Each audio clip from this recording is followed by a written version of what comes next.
to Claret and Blue, an Aston Villa podcast brought to you by Birmingham Live. Hello, welcome back to the Claret and Blue podcast. My name is Dan Rowanson and I'm joined, as always, after a match for the post-match debrief with Matt Kendrick. I'm giddy with excitement. Aston Villa have ended their 4-game, losing streak? Winless. Without a win. Winless, that's the word. Just explaining before we came on that I'm all over the place. We'll get to that in a second. Aston Villa won at Goodison Park. Steven Gerrard sticking his tongue out to the away end and giving it the big one to the cameras. Absolutely love it, don't we? Oh, it's brilliant. It was. I think it goes down in it's very cliche, but goes down in the file marked, classic away performance. Yeah, doesn't it really? It was. I think it was. I was on an Everton. I was loaned down to an Everton podcast yesterday. There's a colleague of mine, Matt, who's a big Evertonian, and I thought I jinxed it for us because I said to him, I can't see us losing. I can't see us going there and losing. I said that before kick-off today, weirdly, at home. I said, we won't lose today. We'll be all right somehow. I said, I think we'll win, but I can't see us losing. I thought, I've come across a bit cocky. And then at the end, I delivered some kind of sentimental message about, don't worry, Everton's a great club. They'll be back where Villa are. And I thought, probably only about 5 points above them, aren't we? Or we were. It sounded a bit patronising, which was meant heartfelt to say, listen, they're going through crap times, not sure about the ownership there and that kind of thing. But I thought we played very well. I thought if you put Big Dunk in charge as caretaker manager, you know what you're going to get. And I think I heard the commentator saying that he stuck some money behind the bars of some of the local pubs, which I thought was a nice gesture. But that's all they're going to get from him today, I think, because Villa went there and did a proper job on them. I would say professional is probably the word I'd use, and I think we did make hard work of it at times. And Everton have missed chances where better finishing, and we draw that game or lose it, and that's like every game, isn't it? If a side takes the chances, they get some points out of it. But yeah, professional is very easy to look at how they've been this season. If it was still Benitez, you'd go there and win, and you think, yeah, well, that's to be expected really in the state they're in at the moment. But you knew that the crowd were going to be right up for it. Ian Robertson there says it was like a derby, a scrappy game. It did have that feel to it, and I think Darren Fletcher on commentary said that he had a nice feel to the game. He said 2 or 3 times in the first half, but that was a good way to describe it. It felt like both sides were right up for it. And that was a potential banana skin for Villa, really. And then you 5 games without a win. So to go there, get the goal on the stroke half time and keep the clean sheet in the second half as well. Professional performance, I think. Yeah, I think Goodison is brilliant for that kind of game as well. It's like proper old school ramshackle, but real kind of can get bouncing. And Villa did that to go and compete, because that was the least that Duncan Ferguson was going to ask for them, for Everton to show a reaction and a response. And I think, it was, I mean, you mentioned it, didn't you, in the intro about Gerrard just having that little bit of cheekiness and a little bit of I think at half time, Villa just scored on the stroke of half time, the pan close to him, didn't they? And he was staring down, 5,000 Everton fans. And it's so every bit, whatever Duncan Ferguson would have said to get the Everton players up for it pre-match, Steven Gerrard would have been able to do exactly the same, and have, with respect to Big Dunk, probably have a little bit more managerial nous, tactical nous, and a better understanding of exactly what he wants from his team as well. And in the side, more quality, but just a better side than Everton at the moment. Well, yeah, I think that's fair. I think until the lad Anthony Gordon came on, who I think, obviously playing on adrenaline as well, being a local lad for them. It was probably till he came on that he injected a bit of quality into the game. And I thought the story might be written for him to come and magic something up, but fortunately that wasn't the case. But yeah, we are a better team than Everton. I think done the double over them now with two slightly different looking Villa teams, home and away, and it was, like I say, it was an all round good performance. And the last 20, I think Matty Cash just been on the telly saying this much as well. They really had to dig in. He described it as doing the horrible stuff, and they did do it, and they stood up strong. Gerrard made the sensible solutions, didn't he? Taking Watkins off so that he could have a fresh pair of legs in innings. Coutinho going off as well. I mean, I think Coutinho was pretty ineffective, to be honest, just because the ball wasn't at the feet of anybody very long. Very pinball, wasn't it? In there, Yeah. it's very hard to keep control of possession, and you want someone who's got quality on the ball to kind of ping things around when you've got the ball. When it's a bit bitty and back and forth, Coutinho was ineffective, was the word I was going to go for. Yeah, agreed. And like I said, I think the changes that he made were good changes. Chukwuemeka coming on and giving a little bit more, strength, I suppose, and helping Villa compete physically, and then throwing an extra defender on with Courtney at the end. So it was well managed. It could have been a draw, to be fair, because Villa had the best of the first half chances. Everton had the best of the second half chances. But the goal, I just thought, I keep watching it back. It was, I think Darren Fletcher, the commentator, or Jake Humphries at half time said, BT Sport have got this special app or something, or this extra thing where you can watch things from different angles. I thought, yeah, I might have a bit of that just to watch that goal from different angles, because it was quality. It was, probably the littlest man on the pitch, or one of the littlest men on the pitch, and to get the ball into the top corner from that position, the run to find space, the awareness to know kind of where the goal was in relation to him, the delivery from Lucas Dean was it was quality. It was the moment of quality, and I'm biased on the Villa fan. It was the moment of quality that deserved to win that game that was lacking in quality, really. Yeah, but weirdly, having only watched it back, I didn't go back and watch it on BT's app a few times, but watching the match coverage, and they show it 2 or 3 times, obviously, I almost felt like the way Pickford dived was weird. Like, it was almost like he dived back, this acrobatic kind of throw a hand back to save it. Whereas it almost feels like he could have took a step back and caught it, the way it lobbed over him. But yeah, obviously a great goal, cracking finish, and the smallest man on the pitch. Don't underestimate Pickford's touch. That was the one that took it beyond Townsend into the top corner. Just weird. Why is it that, because Buendia's had a couple of decent chances from headers, and you look at him and you think he's 5'8", why is 6'6" Tyrone Mings not getting on the end and stuff like that? Why is that? Do they underestimate the small guy? Does he nip around? Or was that just a silly cliche?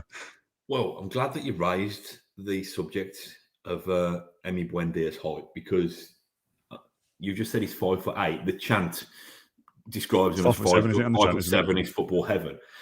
I wanted to check this out because I'm a stickler for facts. I don't even think he's 5'7". Well, I looked at Wiki, and so Wiki have him down as 5'8" and 1.72, so 1 metre 72 centimetres. And so the 1.72 metre is consistent with whatever profile you look of Emi Buendia. Somebody might be able to find one from South America or whatever, but he's 1 metre 72 centimetres. But whenever I do the conversion, that comes out at 5.64, which surely you round that down. No, surely is he? Or he's 5'6.5". No. He's 5'6.5". Yeah, I don't think you can get away with saying that's 5'7". I don't want to ruin the chant. I mean, I don't think we need to get this involved in it, to be honest. I don't think that it matters that much. It's weird. Well, I think this is what bamboozles people who are trying to mark him from corners, thinking, is he actually 5'7"? Well, this is the thing. In the olden days, when we actually went out and spoke to people, I always used to say that I was 5'8". And I was told that to somebody once, and I was like, "No, you're more like 6 foot." And I said, "I'm definitely not 6 foot. Maybe I'm more like 5'10". And I measured myself, and I was 5'10". But I always said 5'8" for some reason. But then I look at Buendia and think, well, I'm way taller than him. So I'm not even sure he's 5'7" either. I'd say he's more like 5'5". I think this is in danger of becoming a 20, 28, 29 kind of. I love that. I think we're in that territory.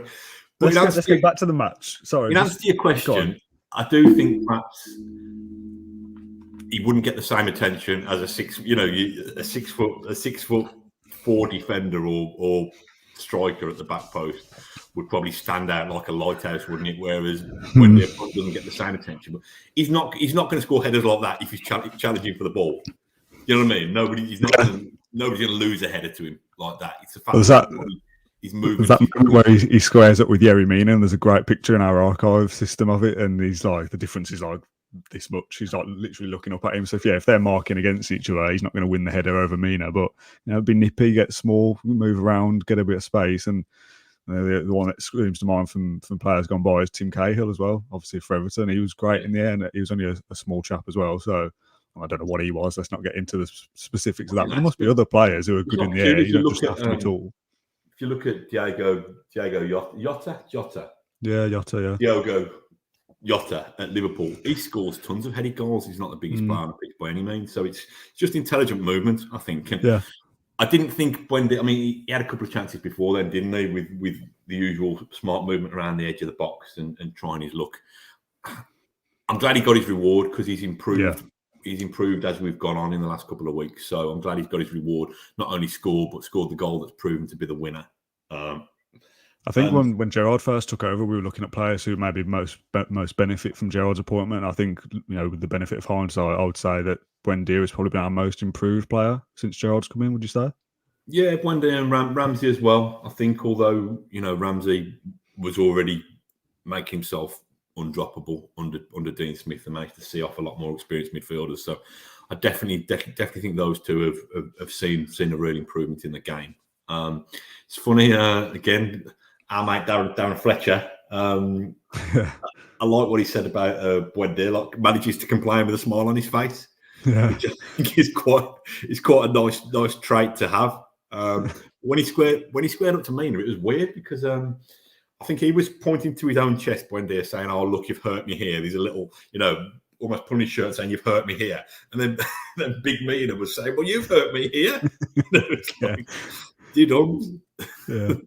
Let's rewind back to team news. We always talk through it like 10 minutes into the podcast, and we're going back to before the game's even kicked off. But yeah, go back to half 11.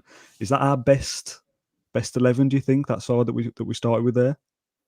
I think it's the one I'd have picked. I don't know whether that makes it the best 11 because I'd have picked it, but it was the obvious one, I don't suppose, because Gerrard can do as he pleases and he'll make changes where he sees fit. But I think so.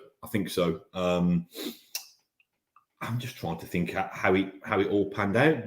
Most of the players played well, didn't they? I think.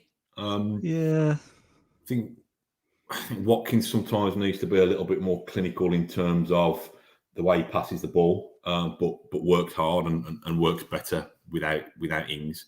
It's hard to judge it, isn't it? I'd like to see what that team does at Villa Park, where the ball's on the deck a little bit more, and Villa can actually try and take control of a game. It was never going to be a game that they were going to seize control over. They just had to compete, really. But I think it probably is.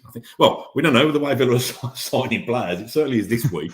By the time we play again in a couple of weeks' time, I don't know. But yeah, it looks strong. Don't see any obvious weaknesses in that team right now.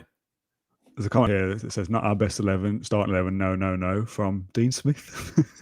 Not the Dean Smith, I wouldn't have thought. But if it is, hi Dean, thanks for watching.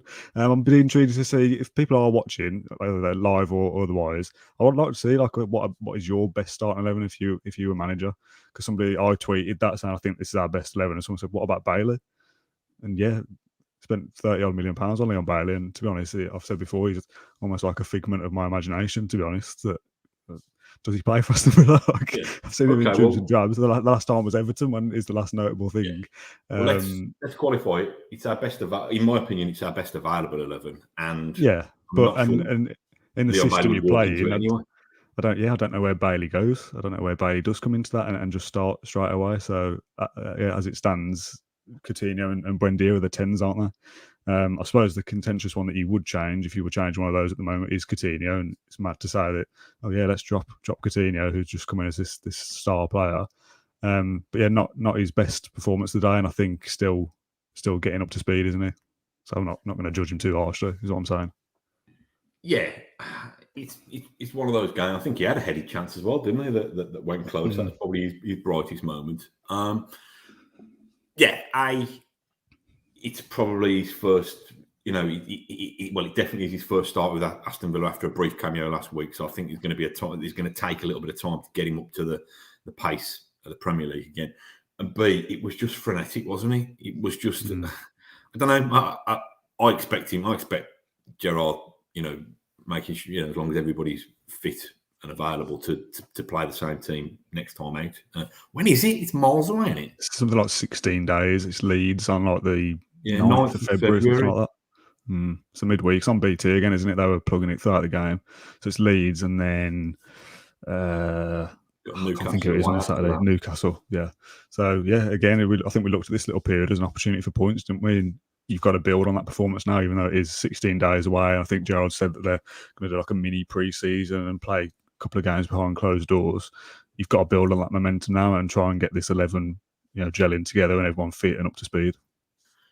Well, yeah, you'd expect us, and again, I don't want to suddenly start getting carried away till we've won a game, but you'd expect us to fancy ourselves to get 4 points minimum, wouldn't you, from the next two games? That's been funny, but Villa, we can be demanding as a fan base, but I think that almost the way the owners and Gerrard have acted in this transfer window are almost encouraging us. They're demanding as well. So 4 points from, I mean, the Leeds, I know we're getting ahead of ourselves, and we'll speak about this nearer the time, but I feel we owe Leeds one at Villa Park, really. How did we get that? Because I've got the Bamford hat-trick. Was that last season or the season before? I'm getting it blurred. It was behind closed doors, wasn't it? I think. A couple of the best 11s are coming in, and people are saying to play a 2 midfield of Louise and McGinn, Buendia as a 10, Bailey on the right, Watkins on the left, and Ings up front, or Coutinho in the middle, Buendia out right, Buendia, Bailey on the other side, and Watkins up front. There is options there, and I suppose that's what having a good squad is, isn't it? Being able to chop and change it. But James says, why would you drop Coutinho? Drop Ramsey, put Coutinho in the middle, and drop Ramsey to the bench. And then other people will say you can't drop Ramsey. So it's not a great job, is it, being a football manager? We've said before, haven't we, about you don't need to shoehorn Watkins and Ings in the team. Having one on the pitch and one on the bench is a good option. I don't see why that can't be the same. We've spoken, haven't we, about progress year on year being some 3 or 4 of your players that have been regular starters one season, then becoming your bench players the next season. So to me, Leon Bailey, listen, the jury's out, but you would think, given what he's done in Germany and the fanfare that greeted him in the couple of glimpses that we've had, you would think he would be an upgrade. Last season, who was starting in our wide areas? Traore, El Ghazi a little bit. Yeah. Is Coutinho an upgrade on those? Yes. And who was on the bench? Trezeguet, El Ghazi. Is Bailey an upgrade on those? We'll have to wait and see, won't we, when he finally gets fit? But probably yes. Yeah, well, I think that. We'll wait and see. You'd assume so, yeah. Yeah. Just the conversation, what we started with, saying about kind of the levels between Villa and Everton now. I think that the most recent transfer business sums it up, that we go and sign one of their most talented players, one of their most saleable assets in Dina for 25 million, and we ship out El Ghazi, who's effectively an offcast for us building a better side, and he goes out there on loan for the rest of the season. And that's probably the levels between the two, isn't it? And you've only got to think back.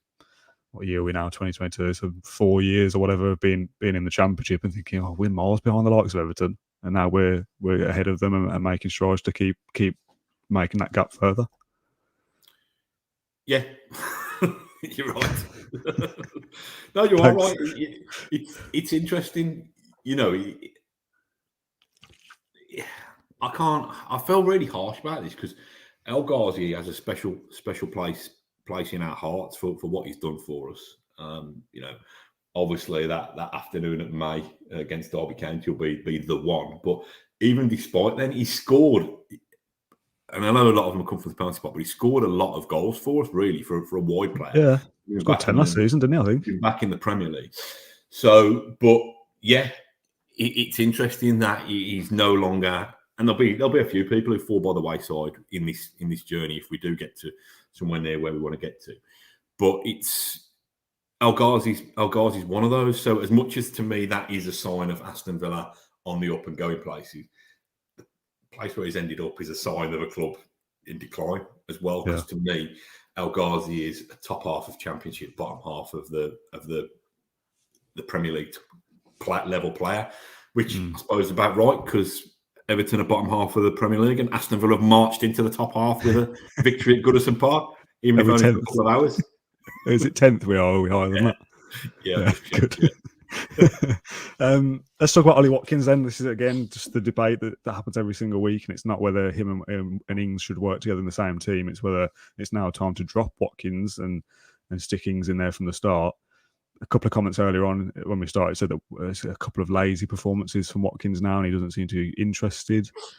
I'm not quite sure whether I agree with that. There was that one little chance he had that just sprung to mind where he brings the ball down, spins round, and I think he gets a shot away. Again, got through early on. That ball that Mina didn't head away or let bounce, and he gets off the back of that. But yeah, Watkins isn't the Ollie Watkins of last season. And for all his work rate, if a striker isn't scoring goals, they're at risk of being dropped, aren't they? Yeah, it's just a little bit of aggression for me, really, from Watkins, because I think he's we know he's quick. We know technically he's a good player. I think he can almost flip from one week to the next how good he is at protecting the ball and how good he is at bringing people around him. But I'd stick with him. I would. I'd give him a run of 4 or 5, 6 games in the team, getting used to playing alongside Coutinho, getting used to playing alongside the new and improved Buendia, and see what it can do. Because I still think probably I know Gerrard's doing business that he wants Villa to go places quickly, but I still think we're going to need one eye on the longer term project as well. And I think Ollie Watkins is probably going to be, he's going to be more central to that than Danny Ings is. So I think, to me, Watkins is your starter. Maybe judge him after 5 or 6 games in this system and then decide if he's not doing the business, if he's not scoring enough goals, if he's not creating enough goals. You've got a brilliant alternative on the bench. But I don't like giving up. I know people aren't saying give up on him just by taking him out of the team for a game or two, but I don't like giving up on players that early. I think we've got to give him a chance to play his way back into form a little bit as well. I'm going to read a couple of comments. Christopher says Watkins' problem is that he's too nice. He just needs to have a nasty side to his game. Ian says that he wasn't at his best. Dean Smith says, no, Watkins lost. That'll always be funny, won't it? Watkins lost the ball the most today. He's lacking what we need. It's costing us up front. And Keith says to me, Ollie Watkins doesn't seem as sharp as he was since playing for England. And finally, Steve says he spends too much time outside the box. And that is the trade-off, isn't it? If you want him to be involved in the play and help create chances, he's not going to be the man in the middle of the box to stick it in when the chance does come. The flip side of that is that Danny Ings will be in the box when the chance comes, but if it's not, the team isn't clicking because Danny Ings is just isolated away from it, the chance doesn't come in the first place. So I think Ash said a few podcasts ago, meld them together and you've got the perfect player. That perfect player doesn't exist. And I think, like you said, the long-term future, if Watkins sticks around and doesn't attract interest from somewhere else, is that Watkins is the one, isn't it? Just from the fact that he's younger than Danny Ings. I think so. And I think, you're right, Watkins does a lot of his work outside the box, but again, that's what helps keep the team ticking. So it's hard to, it's hard to. He can't get on the end of his own crosses. He can't get. You know what I mean? That is the issue. I thought he did quite well with that. Well, he didn't go do well because he put it wide, but that opportunity, there wasn't a great deal of space to manoeuvre. I do think Pickford took him out a little bit. I'm not sure whether. Yeah, I was going to say, was that a penalty shout? I think when I watched it in real time, I thought penalty, and then the replay, he was kind of on his way down before the contact came, I think, and there wasn't too much complaining about it. But yeah, I think he was sliding anyway to reach. Yeah, he was sliding onto the floor to reach the chance anyway, which he'd set up for himself with a neat first touch. So I wouldn't have liked seeing that penalty given against us. I think it'd been a bit harsh. But so there was that moment, wasn't there? There was a moment at the start of the second half where he's escaped down the right, and I think he's just put it behind Coutinho. Is it Coutinho in front of Ramsey? I'd like to see 4 or 5 matches with that front three to see what they can do. And you've got the option, if none of them are performing particularly well after an hour, you can bring Ings on and change it around that way. And then if Ings comes on for the last half hour and grabs it by the scruff of the neck, you put him in the next game, don't you? But I don't think Watkins has done enough wrong yet, or Ings has done. It's a weird one, isn't it? Because you can say, well, hang on, what Ings hasn't done any worse or better than Watkins. Why don't you start with him? But I think you've got to decide which one and give them a chance to play themselves into form. Obviously, it's Leeds up next, and it is 16 days away, I think, and bearing on injuries and stuff in those little mini pre-season games and all that kind of thing. Do you think Watkins is more benefited to playing against Leeds in terms of the work rate and stuff, and being pressing it back against Leeds? Does that make sense? Yeah, I think so. They're an energetic team, aren't they? So if we can try and press them higher up the pitch and not give them too much of our territory, that's a good starting point. Seems like miles away. Well, it is miles away, to to be honest. So I'm gonna savour and bask in this, I think, for a week or so anyway. Yeah, weirdly, I thought it was the away game, the rearranged game. Had been slotted in for that midweek, and I realised it was a full midweek round of fixtures, and it was at home. So I've completely been thrown off. I mean, the second half today, I was saying just before we came on air, my girlfriend's family came around literally as the second half was kicking off, and she answered the door, and they came in. And I was just like, obviously being polite and everything, but I was watching this, I've got work to do, blah blah blah. Just turn the volume down and sit there and people talking and stuff, and I feel like I've not really took any notice of the second half. But a little bit distracted. You're just too polite as a potential future son-in-law. Not rushing. What would you done? What would you done if that happens? You just go, oh, I'd go in the kitchen. I'm watching the football. Yeah, but me and my wife, bearing in mind I'm early to mid 40s now. Me and my wife have been together on and off since we were about 14, 15. So my in-laws know exactly what I'm like there. You know, I've had times in the past. I won't bore you with all the family history. But there's times in the past where we've been around their house, particularly for, I don't know, a meal or to wider family are coming around and that kind of stuff. And this is probably when I was actually grafting as a journalist, but I've had to disappear for like 3 hours to take work phone calls and stuff like that. So they know if I'm in a social mood, yes, I'm the life and soul of the party. But if it's something Aston Villa related that is more important, you've got to put your feet down, mate. You've got to set this out early. Or shut the curtains when they knock on the door, pretend you're not in. Her mum rang and she came in and she said, "Oh, they're going to pop round. Is that all right?" I said, "Yeah, it's fine, but I'm still watching the football. Like, second half's about to start. Like, I'm not going to give up now." And then when they came, I said, "Oh, are you working?" I just said, "Yeah, I've got my laptop down there. I'm working, doing something." Right. What else do we want to talk about? I think that's pretty much it. Do you want to talk about the Dean stuff and the celebration, the bottles being thrown, all that? Do you not want to mention it? Yeah, we can talk about it. It's a disgrace, isn't it? Really? I don't know what else to say.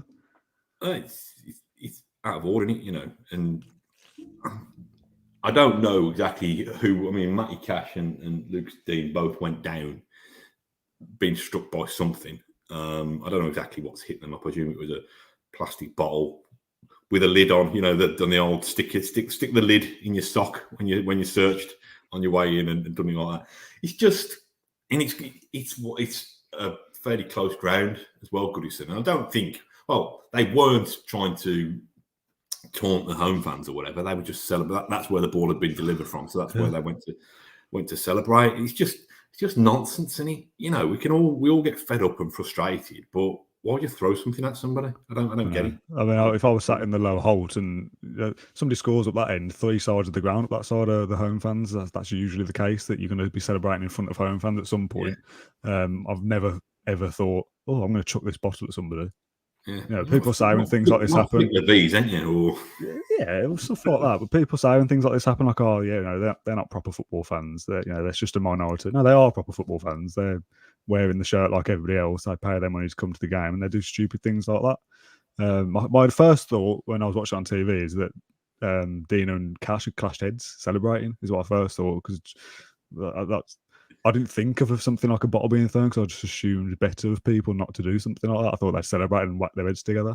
But for them both to be hit by a coin or a bottle or whatever it might have been, a missile, I think Sky Sports scored it.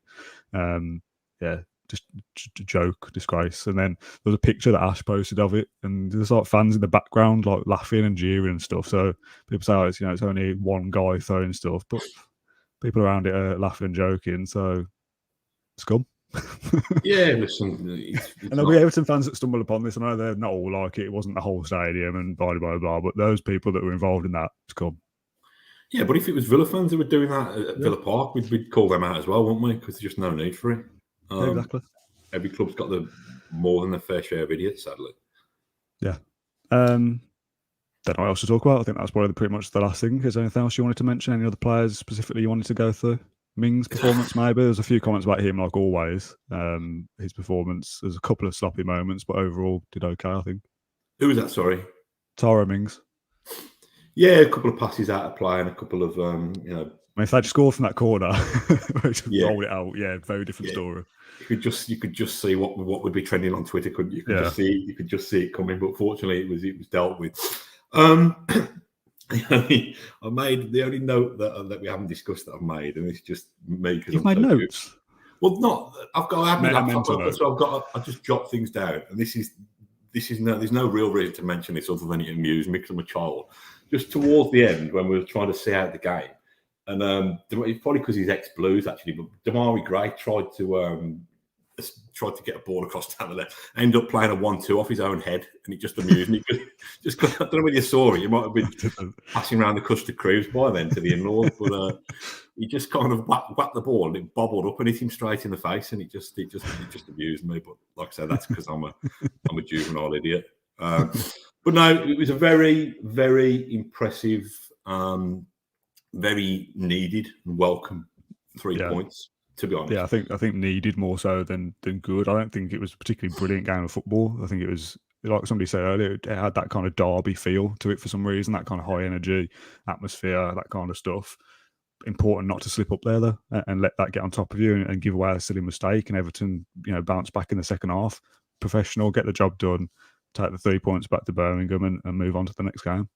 And that's what Villa haven't done for a long time. Well, yeah, and a very welcome clean sheet for Emi Martinez, who has signed a new contract and said he wants to win the Champions League by the end of it. So, no pressure's on then. Just quickly on that, that's a big deal, isn't it? That new deal to sign a keeper that's genuinely world class and one of the best in the league, to sign him up for another 5.5 years, that's a big statement from Villa. Definitely, yeah. I think.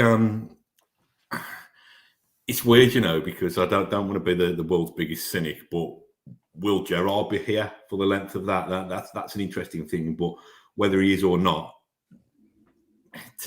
to pin down probably one of the best 2 or 3 goalkeepers in the Premier League for that length of time, for the prime of his career, shows that whatever they're selling our players as a project, people are really starting to believe in.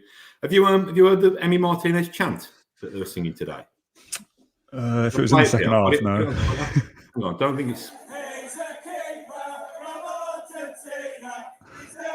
Martinez, he's in forever. A number one. What was that middle bit after his name? He's signed forever or something, was it? Yeah, he's signed for Villa. He's signed forever, I think. Good. That's all right. Yeah, I don't mind that. So I enjoyed that. It's a good effort, that is. So whoever's shared that video, sorry, I better credit them. Dave, by the way, shared that on Twitter. So loving your work, Dave. That's brilliant. I'll try and join in at that. Message Dave and see if we can nick it and stick it on Facebook. That's what we do with everything else. Did you see the Coutinho one as well? I posted that the other day. I'm a bit annoyed about that. I'm a bit annoyed about that. Just it doesn't mention Villa. He might have gone and won the league in Spain and gone to Munich and done the same again, etc., etc. I just think we need a little sprinkle of Villa. Maybe we'll wait for him to win the league at Villa, and then we'll have that. He's only got 3 months. It doesn't mention Villa. Say again. Are you sure it doesn't mention Villa? I don't think it does it? I don't know. Obviously, I've not been at a game to hear it. I'm just thinking now because I subtitled it. When we posted it, he won the league in Spain. He went to he won the league. It's something magic, isn't it? Something like that. Yeah, that's right. Yeah, his name's Felipe. Yeah, I thought there was he signed for Villa in there as well somewhere, but no, you're right. Yeah, that's a good point not to have Villa in there. Yeah, well, I do like it's still. I quite like a bit of salt and pepper. Push it. Okay. Anyway, the Buendia one as well. I also quite like that. The Buendia one. We spoke about that. Is he 5'7", man? Yeah. Exactly. I can be picking holes in all these creative chants. I need to shut up or join in. Not long ago, you were moaning about us only singing LA, and now you're picking apart the replacements. It's a good point. I'm all for creative chanting, even if they're not factually quite correct. I'm all for them. Exactly.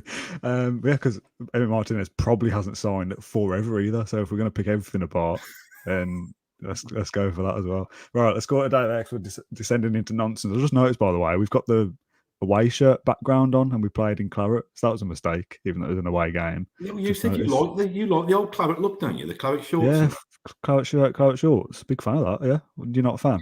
No. I need a bit of white short action in there. We've played it in it a few times, and I don't think we tend to win because I always seem to remember making a point of tweeting about it because I like it, and then we lose, and I always think, oh, let's ditch that. It feels like that's the first time we've won in full claret since ever. Speaking of shirts, how many shirts did Jacob Ramsey get through? 3, wasn't it? Yeah, bizarre. That they shirt are made. They're not the same as the replica shirts, are they? Because our mate Darren on the commentary was saying, you think for how expensive they are, they'd be a bit more. But I think they're made different, aren't they? So the fabric's looser and more breathable, I believe. Have to get your kit man back on and let us know. I mean, you say that though, but that I don't know who it was, the Everton player, but he's pulled onto him to try and not fall over, hasn't he? And the weight of a grown man pulling on a shirt that hard, he's going to rip it, isn't it? It's not like he's just tugged it. So whatever. Weirdly, another stupid point. I quite like it when two teams play in their home kits. I don't know why. I don't know how I explain that. It's just that seeing Villa in claret and blue is what you expect. Seeing Everton in blue is what you expect. So seeing them both play each other in their home kit just is aesthetically pleasing to me for some reason. It's all just a commercial rip-off anyway. And let's face it, they could just wear bibs, couldn't they? The away team could just wear bibs or wear skins or whatever. So it's just a rip-off. Anyway, I'm going to end it now. We should have ended it 5 minutes ago. Yeah, so thank you everyone for sticking with us. Thank you, Matt, for your time as always. I don't know what we're doing now in terms of content because obviously Villa don't play for 2 weeks. So there'll be something transfer-related stuff, transfer deadline day, that kind of thing. So subscribe to the channel, put your notifications on, all that kind of stuff, and you'll see what we're posting and when we post it. And we'll catch you again soon. Thank you for listening to Claret and Blue, an Aston Villa podcast. If you enjoyed today's episode, then please do let us know. We love hearing your feedback. We'll be back soon with another episode, but until then, up the Villa.